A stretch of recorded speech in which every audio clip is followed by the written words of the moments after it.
50.000 marcas funcionales. ¿Cuál es la situación para la gestión de los activos que tenemos en este momento? Primero, buques con dotaciones más pequeñas. Una fragata de la versión de los 60 tenía una dotación de alrededor de 300 personas. Una fragata de las actuales tiene alrededor de 160. La capacitación para esa gente es bastante más compleja y el entrenamiento a bordo también es más complejo. Los equipos, como característica general, vienen bastante integrados y con mucho software. Una planta de propulsión de un destructor de la década del 60 era movida por cada uno de los turnos por alrededor de 22 a 23 personas. Hoy día, una planta propulsora de la misma potencia la mueven 2 personas. La información que traen estos buques que vienen en medio digital es sumamente importante llevar el control de los cambios que se producen. A mí un fabricante me cambia el número de stock y me equivoco en el número de stock porque no lo corregí, en vez de llegar un rodamiento puede que me llegue un impulsor de una bomba y no puedo efectuar correctamente el mantenimiento. Por lo tanto, la actualización de esa información es permanente. La llegada de los nuevos buques implicó un cambio de mentalidad desde el punto de vista de la organización, no solo de los buques para operar, sino que también de la organización logística. Estamos en un proceso de adaptación en este momento y hay una serie de cambios, y cambio de mentalidad, es un cambio de tecnología, cambio de generación de buques y cambio de mentalidad. Antiguamente un buque podía zarpar, llevaba incluso una maestranza a bordo. Los sistemas eran menos complejos y si el buque tenía algún problema se solucionaba navegando. Hoy día eso es impensable. A lo sumo se puede pensar en cambiar un repuesto, cambiar una tarjeta, cambiar un componente y, como no tenemos mucha gente para hacer mantenimiento a bordo, tenemos que crear grupos en tierra para apoyar estos buques. La gente a bordo principalmente se dedica al mantenimiento de primer nivel y la operación. Otra cosa interesante de estos buques nuevos es que todos los sistemas de armas están controlados por software operacional. Ayer veía en un programa, Nat Geo, uno de esos programas, de que ya nació el último piloto de combate de la Fuerza Aérea Americana, porque de aquí a algunos años más los aviones americanos van a ser tripulados desde tierra. Los aviones de combate van a ser tripulados desde tierra. Y eso lo estamos viviendo nosotros un poco más atrás, lógicamente, una tecnología no de punta como la que tienen los americanos, que tienen otros recursos. Y este software es muy importante llevarlo controlado. Los software hoy día y los sistemas de armas no solo vienen con elementos con especificación militar, vienen con los famosos COTS, que son componentes comerciales que se instalan en equipos militares. Lógica, producto de esta reducción de costos en la fabricación de estos sistemas de armas, se produce una situación que al cambiar un componente, un repuesto, hay que afinar el software, porque la respuesta que me entrega a mí el equipo no es exactamente igual que con el mismo repuesto anterior, porque no es una especificación militar, no son idénticos, son muy similares. Por lo tanto, hay que saber en qué versión del software voy. Y eso es sumamente importante llevarlo controlado. Vale decir, desde un punto de vista logístico, un buque, primero que nada, es un activo bastante complejo, que tiene muchos equipos mantenibles. Estos equipos hay que entregarles repuestos, hay que aprovisionarlos de repuestos. Son documentables, tienen documentos propios y tienen que registrarse sus historiales. Aparte de eso, tienen sus planes de mantenimiento. Son rotables, vale decir, yo puedo muchas veces sacar un equipo, mandarlo a reparar y poner uno en reemplazo. Y además son costeables, cuestan dinero. Pero bueno, tenemos un problema bastante complicado. ¿Cómo manejamos toda esta información, toda esta gran cantidad de datos de distinta procedencia, en distintos idiomas, en forma ordenada, rigurosa, racional, inteligente y que la pueda entender todo el mundo, en una organización de 25.000 personas, para proporcionar un soporte logístico integrado durante todo el ciclo de vida de los activos? ¿Cómo ordeno, cómo estructuro esto? Ahí llegamos al concepto de configuración. les voy a presentar esta transparencia que habla sobre el soporte logístico integrado, que es lo que nosotros hemos hablado en este momento. Si yo quiero soportar un activo, tengo que tener un soporte logístico que al menos reúna el mantenimiento, la documentación, el costeo y el aprovisionamiento de repuestos. Y este soporte logístico se sustenta sobre una serie de pilares que son los que figuran en esta transparencia. Lo que yo les acabo de mencionar, pero bueno, ¿cómo lo estructuro de acuerdo a la configuración? ¿En qué consiste la configuración? Es una cosa muy sencilla, es una herramienta que constituye un acumulador estructurado de información relativa a un activo en el contexto de una organización específica. Vale decir, desde el punto de vista de un buque, no puedo ocupar una configuración similar a la configuración de un avión. En otras palabras, es una herramienta que me permite transformar una bolsa de equipos plana, un listado plano de equipos, en un buque para tomar decisiones informadas. ¿En qué ámbito? Para poder hacer la gestión integral sobre los activos durante todo su ciclo de vida, basada en información al día, en el área de aprovisionamiento de repuestos, de mantenimiento, de manejo de documentación y de costeo. Esto es una gran base de datos que contiene toda esa información. En la Armada tenemos un RPAM que es en este momento MINSELIPSE, cuyo gestor del proyecto desde cero, el Almirante García, que lleva 12 años metido en el tema. Y se va a poder explicar en detalle después el tema del manejo de los rotables. ¿Qué información manejamos en esta base de datos?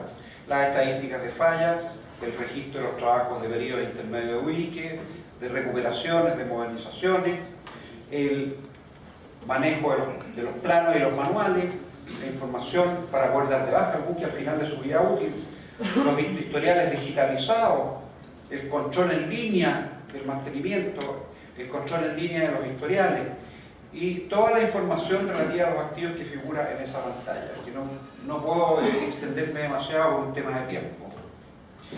¿Y qué norma usamos? Usamos una norma que usan los americanos ya hace más de 60 años para la construcción de buques, en que ellos parten definiendo la amenaza que va a tener que batir este activo y posteriormente lo construyen, lo integran. Pero desde el punto de vista físico, ellos dividen el buque en 7 grandes áreas: casco de estructura, la planta propulsora, la planta eléctrica y lo que figura en pantalla. ¿Qué es lo que se hace? Voy a tomar el sistema de los sistemas auxiliares. Yo puedo ir quebrando el buque, desagregándolo por niveles en funcionalidades. Vale decir, yo creo un espacio, creo un calzo sobre el cual, llegando al nivel 5, como dice la norma, yo monto un equipo que sirve a esa funcionalidad.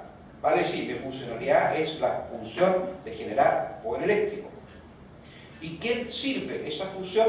Es el grupo generador MTU 396, número de serie, modelo tanto. Lo explico. Llegamos a nivel, en este caso, por ejemplo, los rociadores de Santa Bárbara es una funcionalidad y sobre eso yo monto los rociadores con marca, modelo y número de serie. Vale decir, el buque lo dividimos físicamente en estos 7 grandes grupos y podemos bajar de nivel hasta que yo llego a instalar el equipo. En el caso, por ejemplo, aquí tenemos el caso sobre el cual yo monté el grupo generador. ¿Cómo lo vemos nosotros esto? Tenemos, de hecho, la base de datos. Sobre la base de datos aplicamos un consultor, hicimos una aplicación para ello y yo empiezo a desagregar por los distintos niveles, por ejemplo, en este caso la planta propulsora, y llego al motor propulsor número 2. Yo todavía no sé quién es. Sé que ese motor es una función que yo tengo que cumplir. Sin embargo, yo tengo claro que tengo la funcionalidad, falló el mantenimiento, con la confiabilidad. Tengo el motor como concepto, pero también sé que sobre él tengo montado un MTU de 16, un B2000. Por lo tanto, tengo doble historia. Tengo la historia qué grupos generadores han servido en una determinada función y en qué funciones este grupo específico ha estado durante su ciclo de vida.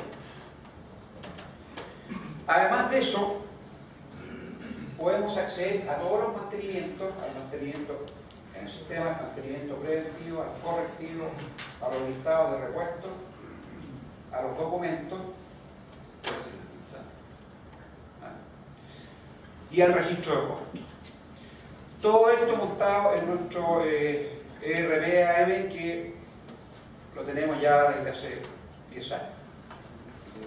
Desde aquí yo puedo acceder directamente linkeado a los manuales de mantenimiento, a los trabajos de estándar, a las familias de equipo, a través de los EGI que llamamos nosotros, en que me indica directamente a través de un equipo hacia qué otros equipos similares hay en la organización. Y puedo conocer los historiales de todo el resto de los equipos en forma directa en línea. Yo dejo a continuación a Almirante García, que va a conversar con ustedes del cabo de los rotables manejados dentro de este sistema. Buenos días. Bueno, esta lámina dicen siempre que los tiempos pasados la ola era más grande, las noches más oscuras y los buques más bonitos. Estos buques ya no existen en la Armada, nos deshicimos de ellos, pero soy un romántico, la mantengo. Como voy a hablar de los rotables, primero lo voy a definir, a pesar de que ya en exposiciones previas también lo tocaron, pero como uno nunca habla de rotables, sino que habla de R por R, después sale gente que dice que R por R es reparación por repuesto, y no es así. Nosotros nos referimos cuando R por R es a reparación por rotable. Y como dijo el profesor en su introducción, yo tengo un componente que produce una falla. Ese componente está identificado, que está malo, que no está cumpliendo su función, y por eso el sistema o el equipo en el cual está montado tampoco lo puede hacer. De la reparación R por R consiste entonces en sacar ese componente, desmontarlo y poner uno en buen estado. El componente que se sacó hay que mandarlo a reparar. Y después hay gente que quiere hacer análisis de costo, entonces los costos se cargan al equipo mayor donde el componente falló. Esa es en general la forma como nosotros por lo menos llevamos el trabajo de los R por R.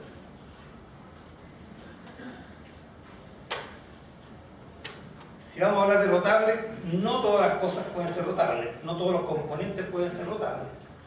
Hay que definir qué va a ser rotable cuando uno adquiere los equipos. Y para eso hay que cumplir 4 pruebas. El rotable debe ser reparable, porque si yo no lo puedo reparar, va a ser un repuesto que voy a usar y lo voy a botar, por muy caro o complejo que sea. Debe ser intercambiable. Si yo tengo una serie de motores y tengo que cambiar una bomba de alimentación, la misma bomba de alimentación, si yo la saco y está buena, la puedo poder montar en otro motor, porque si el otro motor no me cabe la bomba, yo no me sirve. Debe ser crítico. Y esta palabra que todo el mundo entiende, hay que tratarla con cuidado, porque cada empresa o cada organización debe definir qué entiende por crítico.